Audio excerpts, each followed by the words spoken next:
Welcome to English Exam Essentials. Don't forget to like, subscribe, and hit the bell so you never miss an update. It's time to test your IELTS listening skills. Get ready to train your ears and boost your band score. In this video, you'll go through a full IELTS listening practice test with real exam-style questions. Grab your notebook or answer sheet. Make sure you're in a quiet place, just like on test day. The audio will play only once, so listen carefully.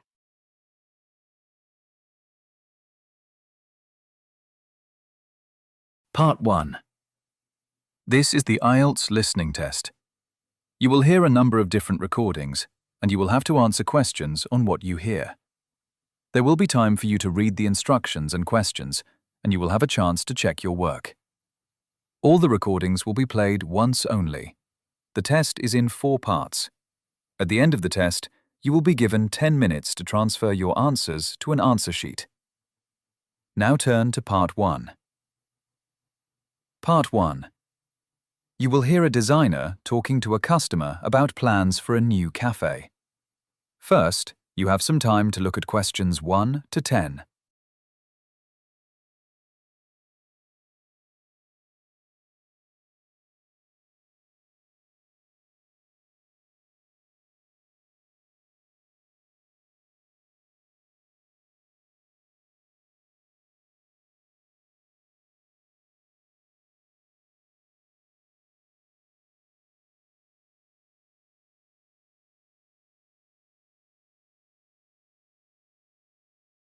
Now listen carefully and answer questions 1 to 10. Good morning, Ms. Rivera. I'm Daniel from Dreamspace Interiors. Lovely to meet you in person. Hi, Daniel. Nice to meet you too. Thanks for taking the time to come by. I've really been looking forward to this meeting. My pleasure. So this is about your new cafe project, right? Yes, that's right. It's called Bean and Bloom. I recently rented a space downtown, about 120 square meters in total, including a small storage room and a loo area at the back. That's a good size for a cafe. What kind of atmosphere are you hoping to create? I want it to feel botanical, but still modern. Somewhere customers can feel calm and refreshed, almost like stepping into a little garden oasis, but with the comfort and convenience of a stylish coffee shop. I love that idea. We could use plenty of indoor plants, natural textures like rattan or bamboo, and soft, warm lighting to enhance the cozy vibe. What kind of seating arrangements are you thinking about? A mix would be best. Approximately 40 seats in total. Some cozy sofa corners for people who want to relax, a few high stools near the window for solo visitors, and some longer tables for small groups or students who might want to study together. That sounds very flexible. Would you prefer an open or enclosed counter? Definitely open. I think it adds character to the cafe when customers can see the baristas preparing the drinks. It feels more personal and interactive. Agreed. An open counter makes the space feel livelier. What colour palette are you leaning toward? I'm picturing light beige or cream for the walls, with green accents, maybe in the chairs or the plants, and darker wooden tones for the counter and shelves. Something natural but not dull. That combination will look warm and cohesive. Do you want hanging pendant lights or built-in ceiling lighting? A combination, actually. Pendant lights above the counter and maybe a few soft wall lamps around the seating area. I really dislike white light. It feels too sterile and uninviting. Noted. We'll go with warm yellow lighting to create a comfortable mood. Do you have any special design features or decorations in mind? Yes, I want to include a photo wall with a neon sign that says, "Love at first sip." People love taking pictures these days, and it'll definitely help with online marketing. I might also display some local artwork there. That's a clever idea, functional and great for social media exposure. How about flooring? Do you prefer wooden boards, tiles, or maybe polished concrete? Definitely wooden flooring. Tiles feel too cold, and concrete looks a bit industrial. I'd rather keep the space warm and welcoming. Understood. And what about the ceiling? Do you want it painted white, or should we keep the exposed beams for a rustic look? I think exposed beams would be nice, as long as they're painted in a lighter colour, maybe off-white or light grey. It adds texture without making the room dark. Great choice. Let's talk about materials for the furniture. Are you thinking of custom-built tables and counters or pre-made pieces? Probably a mix. I'd like the main counter custom built so it fits the space perfectly. But the chairs and tables can be purchased, as long as they match the design theme. That makes sense. Custom pieces can be quite expensive, so mixing them helps keep the budget in check.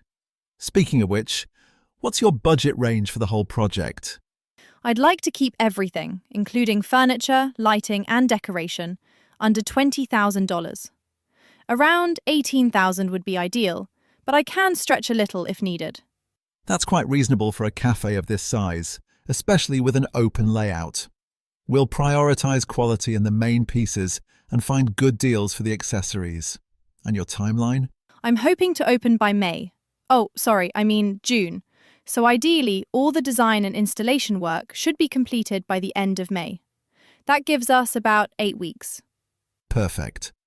That's doable if we finalize the design within the next 10 days or so. I'll prepare a digital proposal with floor plans, color samples, 3D visuals, and an itemized cost breakdown by next Friday afternoon. That sounds perfect. That is the end of Part 1. You now have 1 minute to check your answers to Part 1.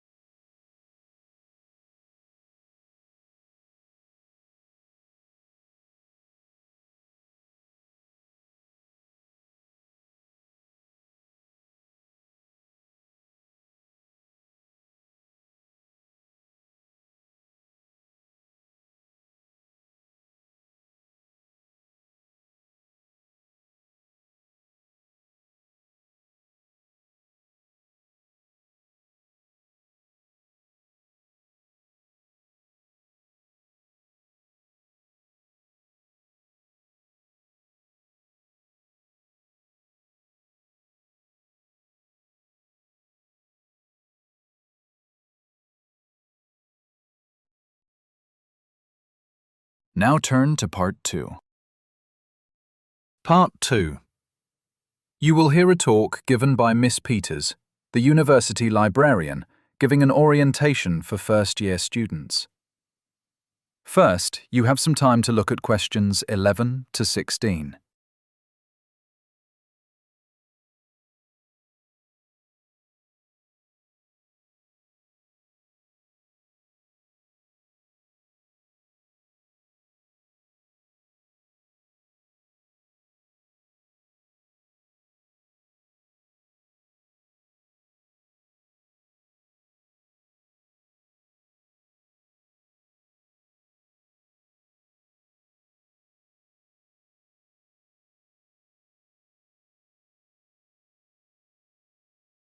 Now listen carefully and answer questions 11 to 16. Good morning, everyone, and welcome to the Brighton University Library. I'm Miss Peters, the Senior Librarian, and I'll be giving you an overview of how the library works and what services are available to you as new students. First, let's talk about opening hours. During term time, the library is open from 8 a.m. to 10 p.m. on weekdays, and from 9 a.m. to 6 p.m. on weekends. During exam periods, we extend our hours until midnight, but you'll need to check our website for exact dates. You'll need your student ID card for almost everything, entering the library, borrowing books, and even using printers and photocopiers. Please keep it with you at all times. Each student may borrow up to 10 books at a time for 3 weeks. If you need them longer, you can renew twice online, unless someone else has reserved the same book. Overdue items will incur a fine of 50 pence per day. Please note that you can't borrow reference books or journals. They must stay inside the library. If you ever lose a book, report it immediately. You'll be asked either to replace it or to pay the replacement cost. Don't worry, our staff at the main desk can guide you through the process. Now, as for behaviour, we expect everyone to keep noise to a minimum. Mobile phones must be switched to silent mode, and conversations should be taken outside or into group study rooms. Food is not allowed anywhere in the library, though bottled water is fine. Before you hear the rest of the talk, you have some time to look at questions 17 to 20.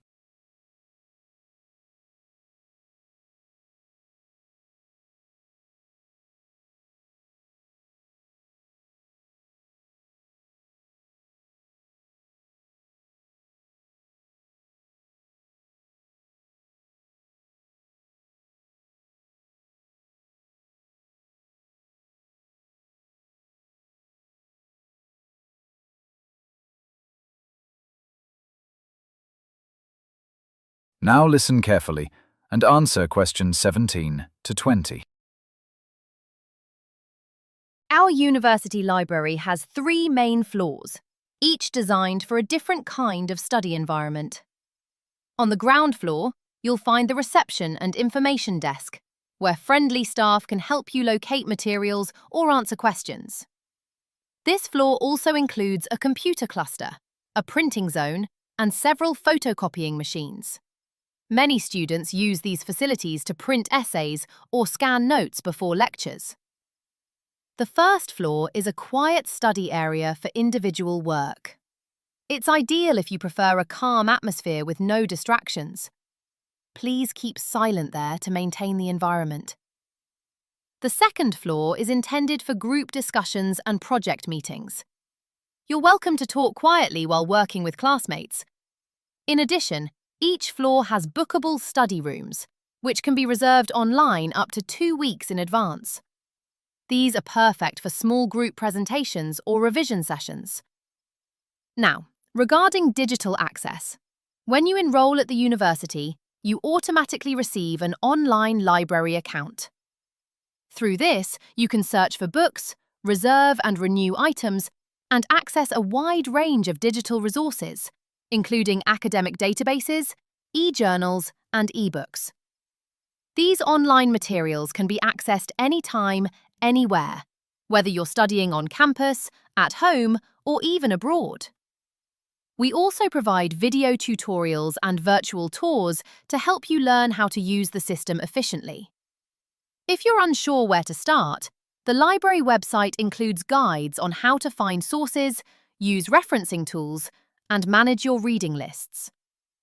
Another useful feature is our mobile app, which allows you to check due dates, renew books instantly, and download electronic materials straight to your device. So, remember, whether you're studying in person or online, our library gives you everything you need at your fingertips. That is the end of Part 2. You now have 30 seconds to check your answers to Part 2.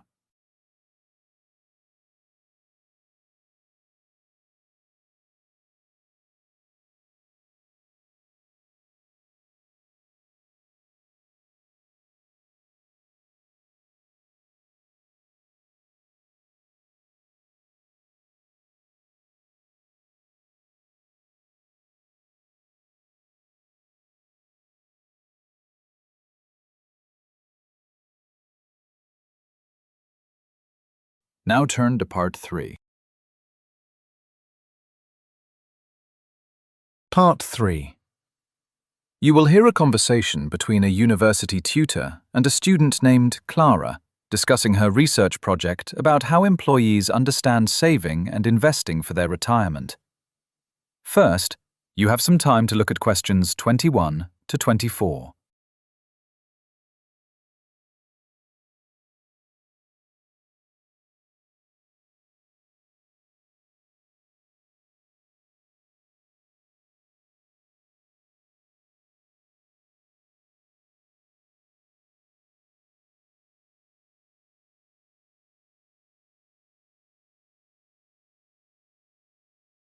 Now, listen carefully and answer questions 21 to 24.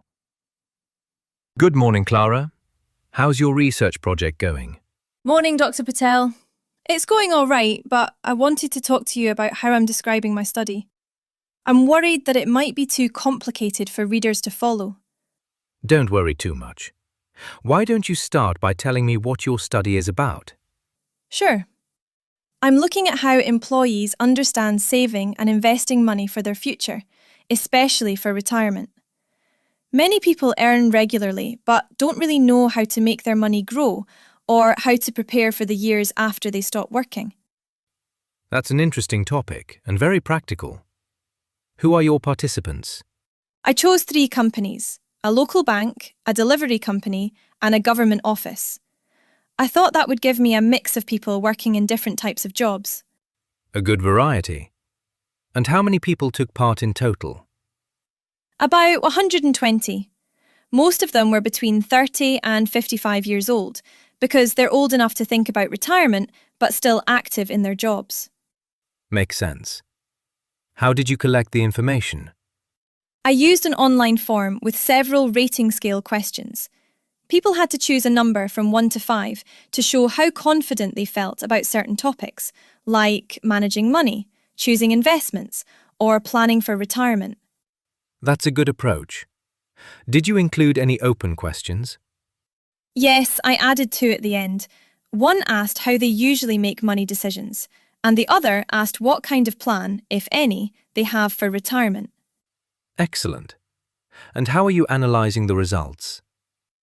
I'm calculating the average scores and showing the results in percentages. I'll also compare the 3 companies to see if workers in one place understand finances better than others. Very good. Just remember not to list the numbers only. Try to explain what the numbers show and why they might be different. I will. The reports will follow APA style and be about 3,000 words long. That's perfect. Sounds like you're well prepared. Before you hear the rest of the discussion, you have some time to look at questions 25 to 30.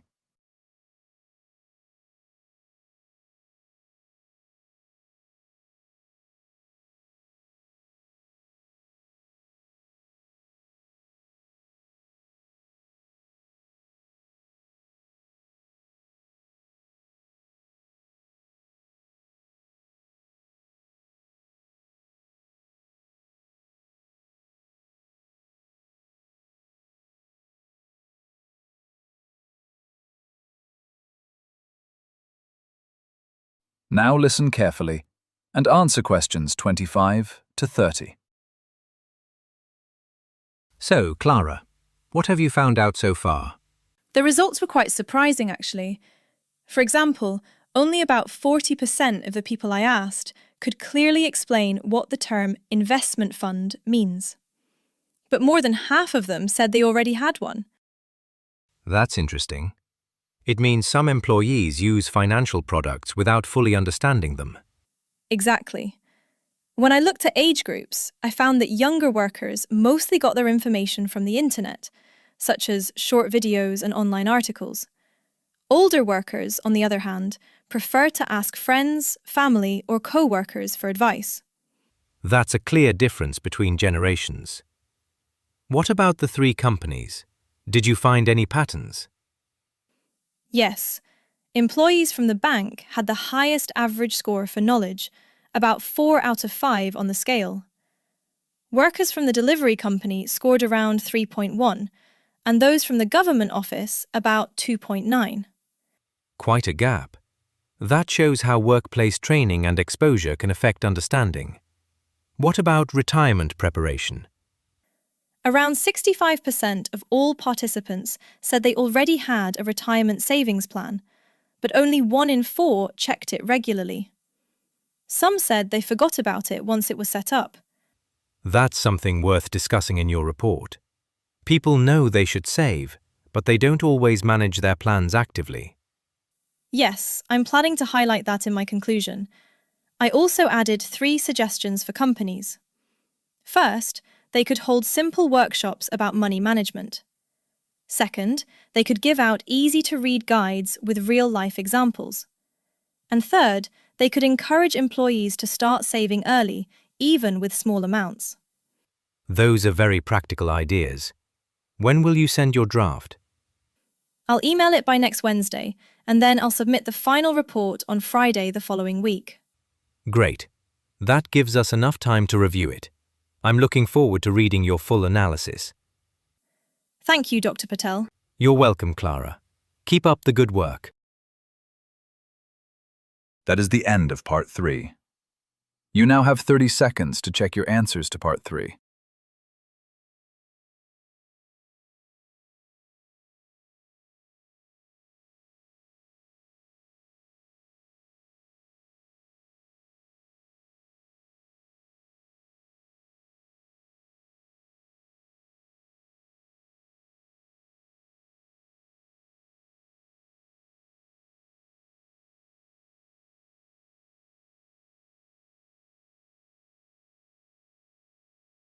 Now turn to Part 4. Part 4. You will hear a lecture by Dr. Helen Marsh at the Wild Wings Conservation Centre about the recovery of the peregrine falcon. First, you have some time to look at questions 31 to 40.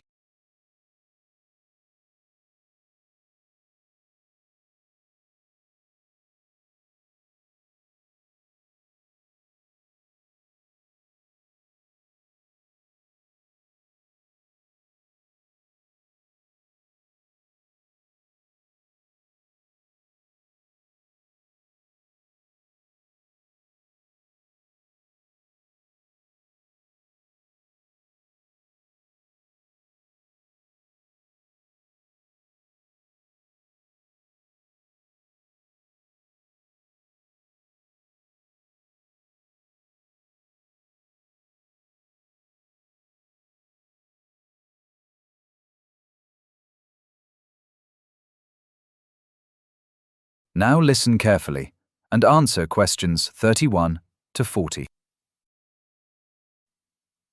Good morning, everyone, and welcome to the Wild Wings Conservation Centre. I'm Dr. Helen Marsh, and today I'll be talking about one of Britain's most remarkable comeback stories, the saving of the peregrine falcon. Let's start with a bit of background. The peregrine falcon, known for being the fastest bird in the world, was once found on nearly every continent. It's famous for its dramatic hunting style, diving at speeds of over 320 kilometers per hour to catch smaller birds mid-flight. But by the 1950s and 60s, the species faced a serious crisis. In the United Kingdom alone, their numbers fell by more than half. Why? Mostly because of a pesticide called DDT, used widely in farming to kill insects. Unfortunately, the chemical entered the food chain, thinning the falcon's eggshells and causing them to break before hatching. Add to that illegal shooting, egg collecting, and loss of nesting sites, and the situation looked hopeless.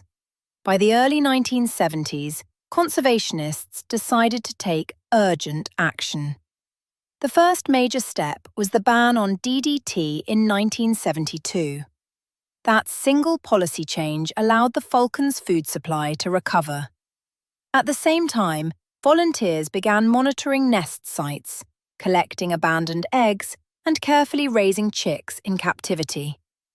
These chicks were later released into the wild through a process called hacking, where they were placed in high, protected boxes until they could fly. Now let's talk about the recovery process. By the 1990s, breeding programs were operating in several parts of the country, especially in the Scottish Highlands and along the Welsh coast. Falcons that were reintroduced adapted surprisingly well. Some even started nesting on tall city buildings, such as cathedrals and office towers. Today, cities like London, Manchester, and Edinburgh have become unexpected urban habitats for these magnificent birds. Why? Because the tall buildings resemble cliffs, and the abundance of pigeons provides plenty of food. But this success didn't come easily. One of the biggest challenges was public misunderstanding. Many people feared the falcons might attack pets or cause problems for racing pigeons. So conservation groups ran education campaigns in schools and local communities to explain the bird's importance to the ecosystem. They also trained local volunteers to keep watch on nesting pairs during the breeding season, especially from March to July, when falcons are most vulnerable to disturbance. Another key development came with modern technology. Tracking devices, tiny GPS transmitters attached to the birds, allowed researchers to follow their flight patterns. These studies revealed that peregrines can travel over 250 kilometers in a single day and often return to the same nesting site year after year. This information helped conservationists understand where to create protected zones and how to plan new wind farm projects without disturbing the birds' flight routes. Of course, the work is far from over. Climate change, for instance, is now affecting the availability of prey in some areas. And the growth of urban development means more glass towers and reflective surfaces, which can confuse or even injure flying birds.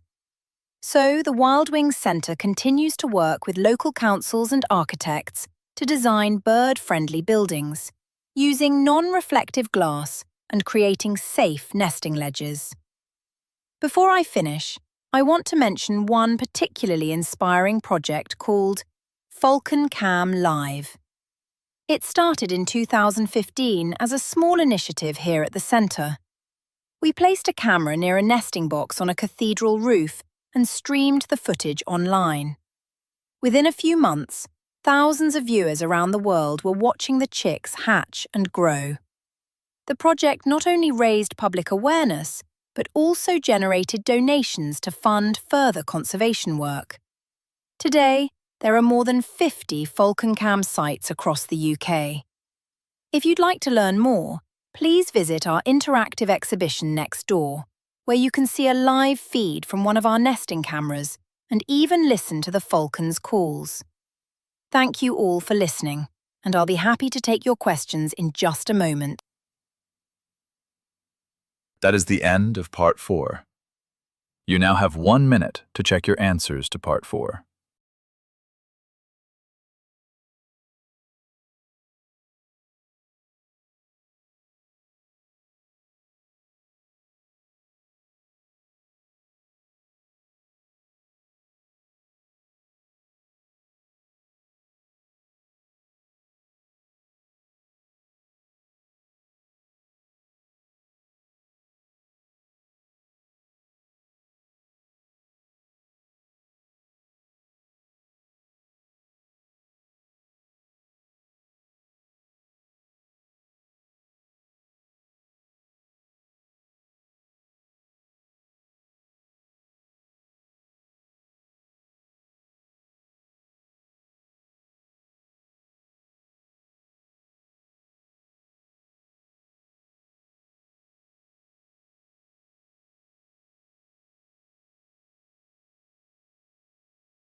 That is the end of the listening test.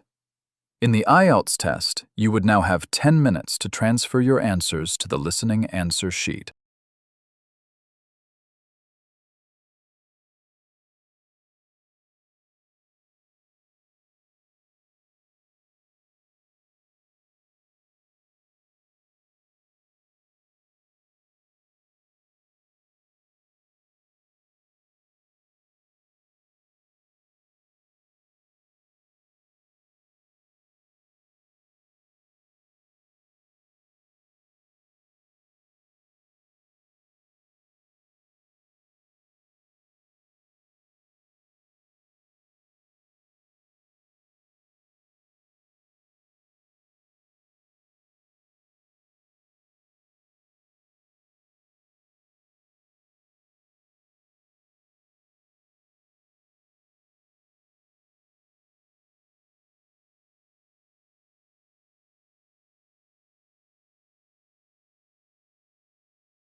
Well done on completing the exercise. How did you do? Share your score in the comments. If you found this helpful, make sure to like, subscribe, and turn on notifications. More listening drills are coming your way. Thank you for watching, and good luck on your IELTS test.